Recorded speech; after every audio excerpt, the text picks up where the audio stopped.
What's good, YouTube? I'm back with another video. Today, we're going to be acting to Nick Crowley, YouTube's darkest videos 2. Now, this is part 2 for me. Let's just get straight into it. Which, looking back, almost foreshadows the tragic events that were soon to come. Events that may have been further I remember this part. spurred on by the viewers watching him. Here we go. Our next part. I think it's called Burnt Alive, right? Our next video takes us across Burnt Alive. the world to the Philippines in mid-July 2014. The story begins on a tragic note as a family says their goodbyes to their 3-year-old daughter. In the days prior, the young girl had developed a severe fever, and without access to an up-to-date medical facility, she would pass away in the morning hours on July 12th. With no pulse and no heartbeat, the little girl was pronounced dead and taken home to prepare for the funeral, which would be held the next day. It was obviously a somber event, as the girl was placed in her casket and the lid was shut. Family members and loved ones gathered around to celebrate the short life of a child who deserved so much more, and watch as she was placed into the ground, which would be her final resting We about to see her get buried? place. But before that would happen, one of the neighbors had Does that say buried alive? I thought they said... y'all.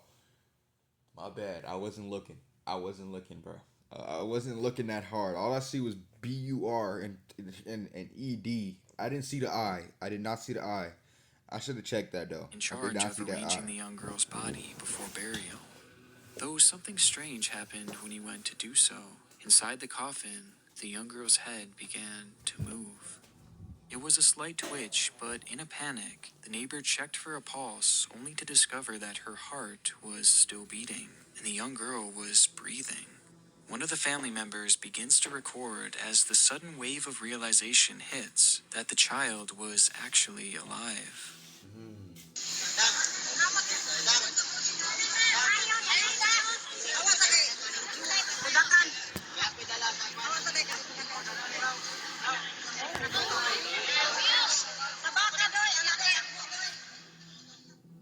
It's the ultimate case of what if. Had that person not opened the casket to reposition the body, then that little girl would have been buried alive, and no one would have ever known. It's a clip that I'm sure many of you have seen by now, as the original video itself has garnered over I did not see this video. 1 million views. And topping that, a news station that covered the story currently sits with 25 million views. Damn. It's one of the more viral horror stories that I've ever seen on YouTube, as seemingly everyone knows about this infamous video. No, not everyone. Let's not do that. Let's not do that. Let's not act like I'm under a rock. I didn't know about And rightfully so. I mean, it's one of the craziest stories I have ever seen, both on YouTube or in the news. But the only problem is, this viral video didn't tell the whole story. Okay. The story itself does in fact appear to be true, having been confirmed by Philippine officials who admitted that a mistake had been made in that particular hospital, which led to the mix-up and almost to the mistaken burial. But the story doesn't have the happy ending that many of us thought, as in reality, that child never actually woke up. She did have a pulse and shallow breathing, but she would never regain consciousness and remained in a comatose state. In fact, just 2 days after this video was taken, and on the 15th of July, she would once again be pronounced dead, this time for real. But looking back on the viral video viewed by millions, the anchors say that she was... But in that case, though, hear me out. I feel like even if they did bury her in that state, if she wouldn't have woken up, I feel like that wouldn't have been bad, right? Because she wouldn't have woke... Okay, it's one thing if she would have woken up, you feel me? Like, it started like, you feel me? It's one thing if she would have woken up, but if she not gonna wake up, I think... I mean, she can't sense it or feel it or nothing. So she's basically, you feel me? But they didn't know that either. So it's just like, you feel me? It's just like you don't know things. That's the funny thing about like medical stuff. Like you don't always know everything about it, but try to get the closest answer. You feel me? fine, calling it a miracle. Happy tears, knowing that thankfully she's fine. I'm glad they opened that casting to check to move around. Now, it may be possible that they just didn't know this at the time, as based off of the way they're talking, it seems like their report would have came out the day or the day after the child was found alive. Only, that's not true either, as the child was determined to be alive on the 13th of July, and once again pronounced dead on the 15th, just 2 days later. Yet this video was published a full month later, on August 13th, 2014. So when this video went live, that little girl was long gone. And this is something that And they they didn't mention likely that? knew, as it had been well reported in other major news outlets on the day of her actual What's the passing. point of bringing this up though? Is he just saying that they didn't bring that up? Guess because it's a sad topic, or I don't know. I mean, nowadays, even the top Google result for this incident mentions her passing, and it came out on the very day it happened. So when this video went live, they had to have known it wasn't true. What started on its own Oh, as they told a lie. That's why. Okay, my bad. I was like questioning what he was like correlate with this. Like, what does it have to do with that? But I get it now. one of the darkest videos on the site, has now become even more twisted as the true ending has been revealed. A miracle that turned out to be nothing more than a mirage, leading to even more heartbreak, as the family was now forced to grieve and come to terms with this girl's passing twice. And it's made even worse by the news report that has essentially rewritten the story's ending. But looking at just the video and the story as is, of how everything unfolded, it's still truly horrifying that this little girl was almost buried alive, whether she was conscious or not. And Right. it makes me wonder how many others have been in that dreadful situation, buried alive by a I think I heard an actual situation where that's happened. You feel me? But I feel like in this situation though, in this situation specifically, because she didn't like after she got up back up, she didn't like wake up or anything in GTA. So it's just like in that case, I don't think this is like the situation that's like the darkest. You feel me? Because the darkest situation would be the situation where somebody woke up. You feel me? Because if you would have got buried alive and you wake up buried alive, no, that's scary. If you don't wake up, you won't even know that you're buried alive. Like it's not even a comparison. I feel like, you feel me? It's not even a comparison. The answer to that question is one that we'll quite literally never know, since it is sealed within the claustrophobic walls of a dark coffin, with no hope of escape. And that's the Why you have to say it like that? Computers are coming your way. 33 and starting to worry about thinning hair. So I partnered up with Rogaine to let you know that thinning hair shouldn't stop us from...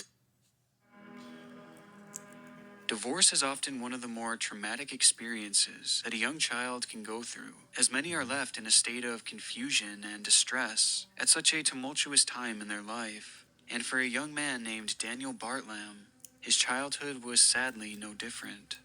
Growing up in Nottinghamshire, England, Daniel's parents, Jackie and Adrian, would separate following the birth of Daniel's younger brother, with the situation leading to a split in the family, as the young boys would move to a new home with their mother. This brought Daniel to an unfamiliar town, as well as a brand new school. And to top it all off, Daniel's mother would soon find a new partner, further adding to the confusion that Daniel must have been feeling. All of these circumstances would lead Daniel to a declining mental state, as he began to isolate himself in his room, barely speaking to his family. Daniel's mother, Jackie, was well aware of the change in his behavior, and she soon thought of the perfect way to bring him out of this depression. So she saved up some money on the side, until she eventually had enough to buy Daniel his very own iMac, a computer that he had been asking for years. At the time, Daniel had a vested interest in technology, even having his own YouTube channel dedicated to the topic. But this new computer meant an upgrade in quality and a future with limitless possibilities. Overjoyed, Daniel quickly began a new channel and dedicated his very first upload to his new device. Get the video? Bro, I remember these, bro. I even did one of these, bro. If y'all scroll down in my channel, y'all probably not gonna do that shit. If y'all scroll down in my channel, I even made one of these intro things, bro. But I haven't, I never put it in one of the front of my videos, bro. It's just so embarrassing. I don't know why I made that years ago. Honestly, I just keep it up Hello though. YouTube, this is Daniel Levy. I don't delete videos because I feel like if you delete videos, nigga, what you embarrassed for, bro? Like, come on, everybody was younger, everybody was a kid once, so everybody did shit like that. You feel me? So I'm not deleting shit like To that. you, and it's finally happened. I now have an Why I iMac, say you feel me so and I much? can I now need to make stop bigger that. and better videos. The video is clearly nothing too special, as the quality is about what you would expect from a kid his age who is just starting out. And the following videos were much the same, with these uploads simply being compilations from a show he liked. It all may not have seemed like much, but this computer, along with this new channel, seemed to be the spark that he so badly needed, a new passion and a new outlook on life. But strangely, after just a few uploads, the account would go silent.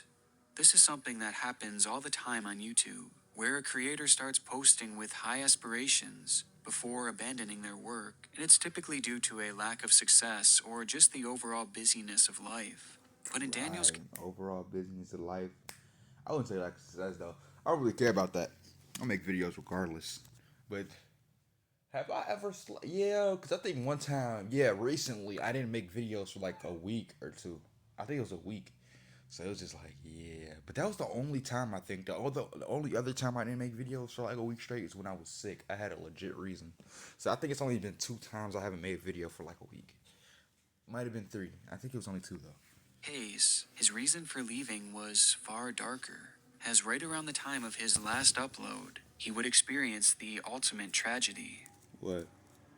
On the morning of April 25th, 2011, neighbors of Daniel had reported hearing a commotion coming from his home. Is his mother That not alive? commotion would soon turn to chaos, as the house suddenly erupted into flames, with smoke billowing out all sides. Through the commotion, Daniel would emerge from the home, with his little brother and dog in hand, but his mother was nowhere to be found.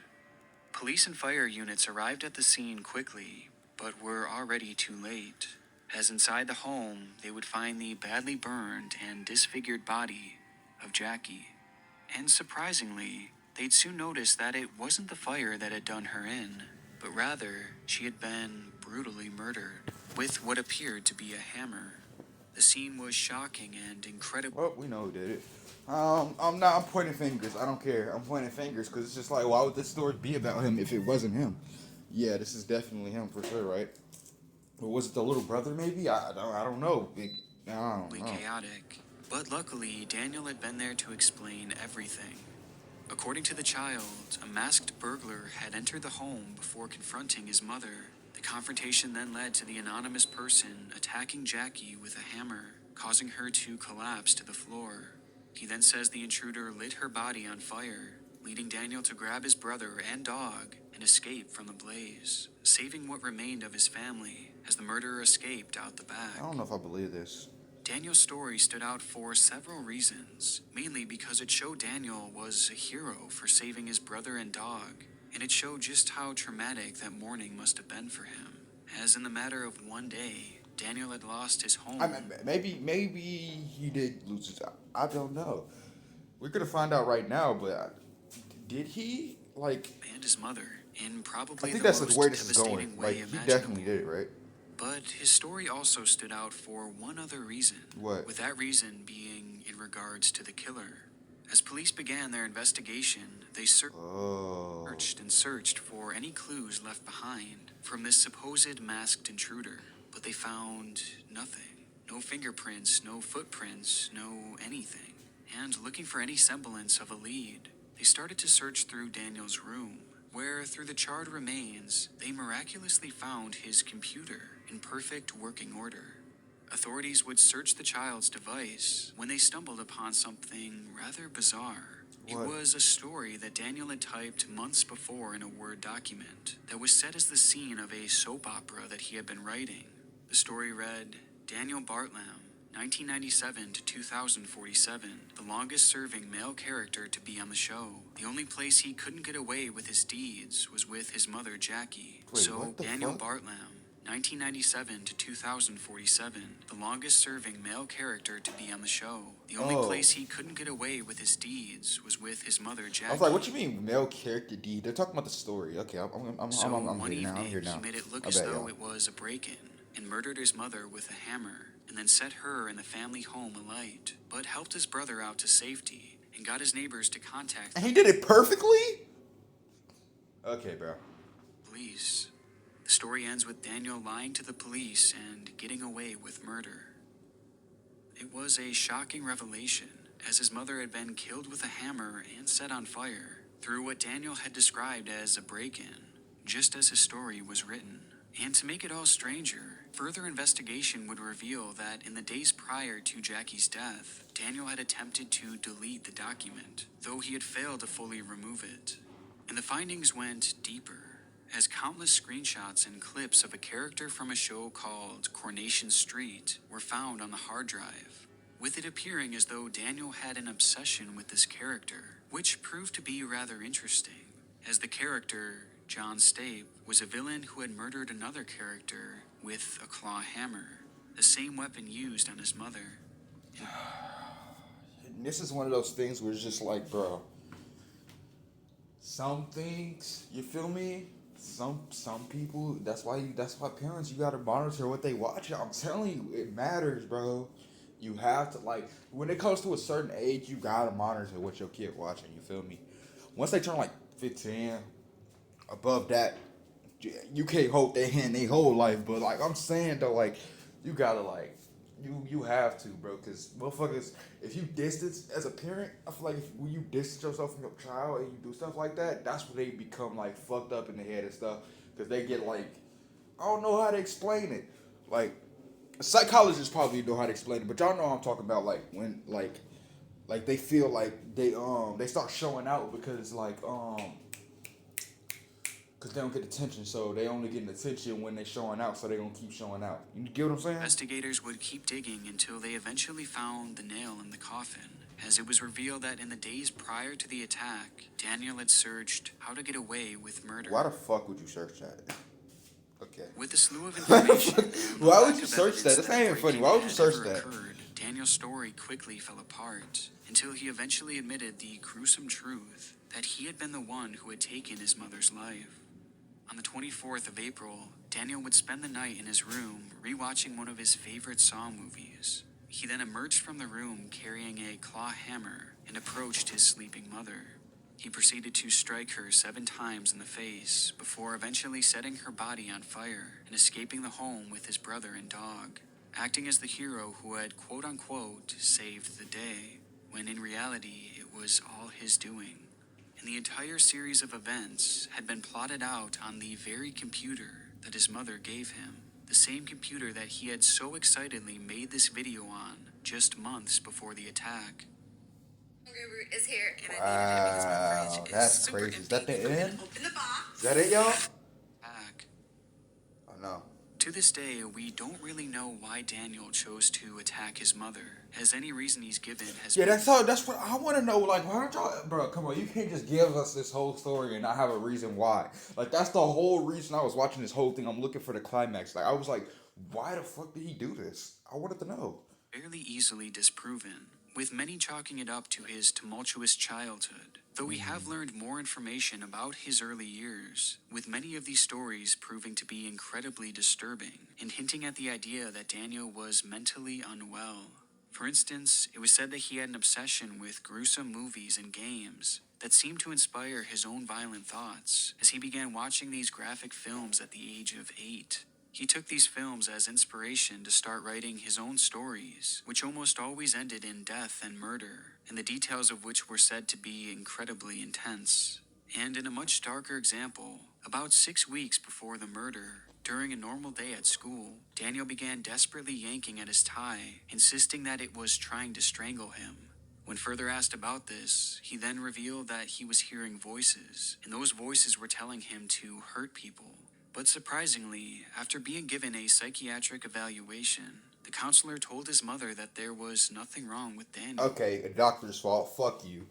Fuck you. Doctor's fault, 100%. Don't give a fuck. Like, bro, you could have prevented all this if you would have gave bro like some pills or like would have gave him like at least some therapy or something, man. You could have prevented everything, man. Like, bro, just fucked, bro. All with one brain scan. Like, how is that supposed to tell that they're crazy based off that alone? Like, that's just so dumb. I feel like, bro. Like, come on, bro. You gotta do better for real. You gotta do better. Like, Doctor, I wouldn't even say it's your fault, but like, you take partial blame. I feel like, cause like, your scan was obviously wrong. But Completely. to be on the safe side, they did offer counseling that Jackie would quickly deny. A decision that, for her, may have ultimately proven fatal. Right. Whatever made Daniel snap So it might have been the mom's fault. Never mind. that day, it was seemingly a long time coming. And despite his young age, he would be sentenced to life in prison. Yeah, look, what was I just saying? My bad to the doctor. Even though your brain scan didn't go well, like, y'all still blame you for that, but like, you can't blame him for offering something and the mom didn't take it. That was her fault. That was her. Yeah, it was. Chance for parole coming in the distant future. But the truly tragic note here is about his mother, Jackie, as she bought her son that iMac that he so clearly loved. And she did so in the hopes that it would bring some much-needed happiness. Where's his little brother at? Can we know about the little brother? I know little brother's life is hard. And this story is like, I'm assuming it's viral, right? The story is viral, right? So it's just like, where's that little brother now? I bet he be getting hassled. Well, probably not no more. This was a long time ago, probably, from what I see. But like, I'm just saying, though, I would like to know that little brother side of the story. That's what I want to know. During such a Little tough brother time in his life, is the main character. how could she have known that in reality, Daniel would turn around and use that Well, he's the very main character, computer that side. to plan and eventually carry out her very own murder? I want to give a huge thank you to my gold tier and Alright, y'all. Oh, man. I'm kind of tired. I'll see y'all in the next video. Don't forget to like, comment, subscribe, man. And peace out. Love y'all, man. Peace.